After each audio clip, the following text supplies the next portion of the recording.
Welcome to another video. Today we have something very cool, super interesting video for you guys. I'm gonna show you how to unlock the network of your phone to use it with any carrier. This is gonna be useful if you wanna switch providers and use your phone with any other SIM card, any other carrier in any country. So it's gonna be compatible worldwide. So this is by far the best way to unlock your phone. I'm gonna show you how to do it step by step. Now this will work regardless if your phone is still under contract or out of contract. It doesn't really matter. Without further ado, let's start. So to start, we're gonna get the phone's IMEI number. That's a unique number for every phone.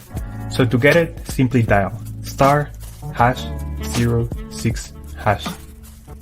As you will see, your 15-digit IMEI number will appear in the screen of your phone. This number is very important. It represents the ID of your phone, and keep it somewhere close because we're gonna use it in a few seconds to unlock this phone. Okay, now we're gonna switch to the computer.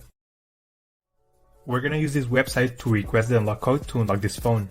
So first you need to fill in the information about the phone you want to unlock in this form. Processing times may always vary, so be very patient. It may be very fast sometimes, but sometimes it may also take a little bit longer, so just keep that in mind. Okay, so after you have waited the estimated amount of time, you're gonna get an email, and I'm gonna show you how the email will look like. And as you can see here, I got this message, and it confirms that the phone has been unlocked. Let me know if you have any questions, just leave them on the comment section down below, and I will try to answer all of them. Thank you so much.